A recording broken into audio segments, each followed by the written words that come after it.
So, Captain's Log 008, sea date 27/07/2011, time 2024, longitude north 46, latitude west 124. We're in port in Owako.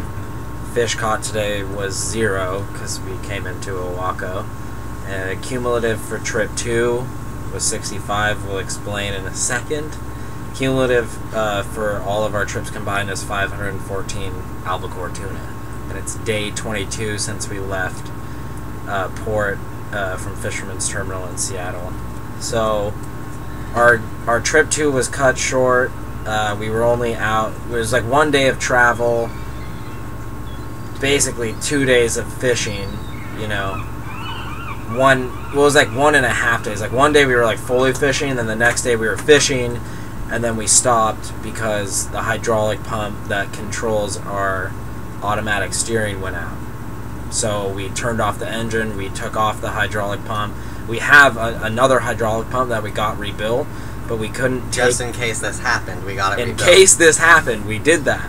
And we couldn't get the wheel that, you know, the belt wraps around to pump it. We couldn't get the wheel off the broken hydraulic pump onto the new one.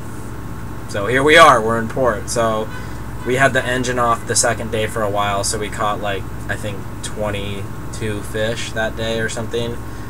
And what we had to do was use the manual steering. Yeah, so which is that guy right there.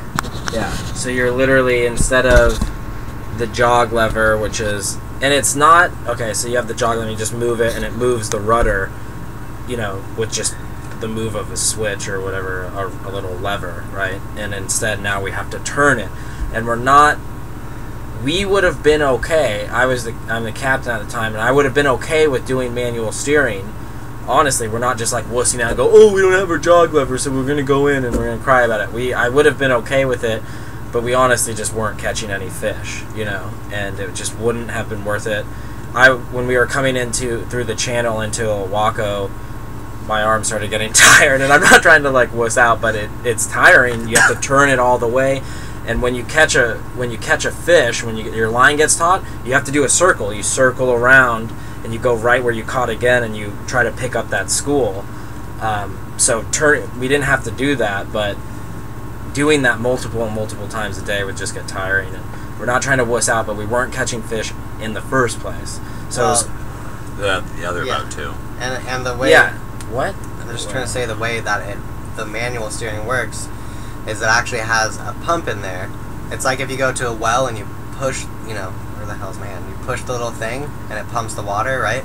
As you turn the wheel, it pumps and actually pushes the hydraulic fluid through some pipes basically and turns the rudder. Yeah. So when you're turning the wheel, you're physically pushing on the rudder basically. Yeah, so it's not that big of a deal. The main point though is we weren't catching fish. If we were hitting hard and we were getting a ton of fish, I'm sure we would have just switched off and just made do, but we couldn't find the fish. And it made me feel a little bit better. Like, we came into port and we talked to this other tuna guy, and he was out there for a day or 2 days and he wasn't catching anything either. And when we were out there, we saw other boats and they were coming over to us, which is a good sign that they're not catching anything either. They're seeing if we're catching.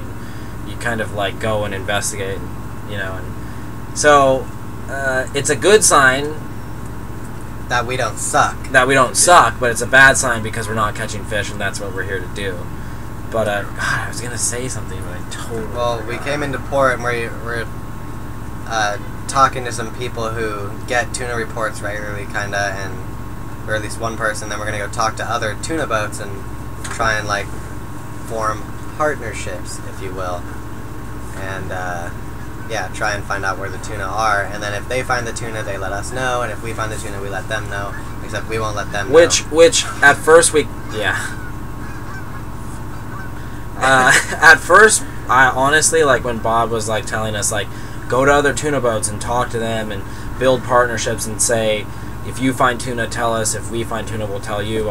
I wasn't totally interested. I was like, whatever, like, I don't really want to do that. Doesn't seem very whatever. But when you get out there and you're not finding fish, it's so important. Like, if other people are catching and they tell you, like, it's just worth it at this point to go around and do that. But right now we're in port. We're trying to get our fish unloaded, the few fish that we have, and get some money, fix this hydraulic pump, find out where the tuna are, and then get out of here again. Yeah. Yeah. And Bob's been he's been kind of bored on the boat.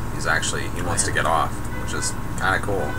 We've been, whatever, keeping the boat good, yada yada. Yeah, Bob really hasn't been. No offense, like yeah, he because hasn't. This was the goal of the trip. Yeah. Yeah, So he hasn't been doing anything, which is what we want, basically.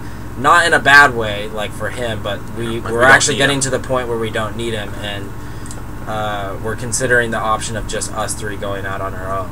Yeah. Pretty Mom? strong. You okay? Yeah, you're fine. We're gonna be fine. Yeah, we're fine. So Plus, gotta we're get the gonna have a sat phone. satellite phone. yeah, we'll have a sat phone so we can call if we run into any trouble or anything that we don't understand. But it's nicer for us because we get a bigger cut. What? And then that's probably the only reason it's nicer. Not Yeah. joking. But yeah, that's about it. I think that's Yeah, I think like our morale's a little bit down. Like Definitely. we've been kind of questioning how long we want to do this and if we even want to do it again. But I think I mean, we're questioning like maybe one more trip, but I think we're gonna stick it through. yeah, like I was telling Bray when we were coming into port, I was like, I don't think I'm gonna go out again, but which is, I don't know, it's pretty rough, but I think like if we do start catching, if we do start making money, which isn't all that it's about, but it was about the experience and stuff too. But if we do start catching, I think we're gonna be a lot happier and more productive and want to keep going for the rest of this 3 months. But if it keeps going the way we're going, where we go out for 2 days and then we have to come in because the radar's down or the hydraulic pump's down or there's diesel leaking in the stateroom, then I think we're gonna not want to do it for much longer. But we'll see. We still have some beards to grow. Yeah, I mean, we can't go until the beards grow. The billards messed up. Anyway, are we done? Yeah, so. Jed, anything else? No, not really. All right, so tuna in next time Mess it for up more again. green sharks. Oh yeah. tuned Oh wait. Let's just tell them about our Okay. idea. All right. We wanted. We were Oh, talking yeah, about I it. was gonna say something. Yeah, we were. We.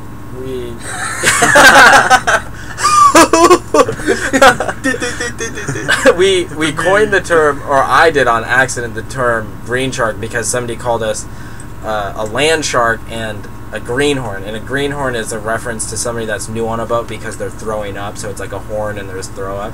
That was graphic, but that's what what we were makes told. sense. Yeah. Yes. Yeah, I don't know. And then So a land shark's just like a nice way of saying a landlubber. Yeah, Someone and he who's was- not experienced on the sea. Right, and I heard land shark and greenhorn at the same time, and I thought he called me a green shark, and so we had this term green sharks, and we were thinking of like making a show that NBC could. Wait, Come damn on, it, I was Tuna gonna say- Fey. Come on. Oh yeah, I was like, yeah, Tuna Fey. Tuna Fey can be in it, which is Tina Fey, but whatever. It'd just be funny if we had a show and we got sponsored. Like, it'd be like the opposite of Deadliest Catch. Like, we're messing up, the hydraulic pump's going out, we don't know what we're doing, blah, blah, blah. It'd just be funnier and whatever, it's never gonna happen. But we thought it'd be funny if, like, it only came out on VHS because we didn't have enough money for DVDs. Yeah, But we that's just ridiculous. take old Disney movies on VHS and And record over them. Yeah, and we sell them on the streets. Yeah. And I'm gonna make a YouTube account, and we're not gonna post these on Facebook anymore. Yeah, so we you are. have, shut up. So you have to view it on YouTube. Okay, sweet. Bye. Bye. Later.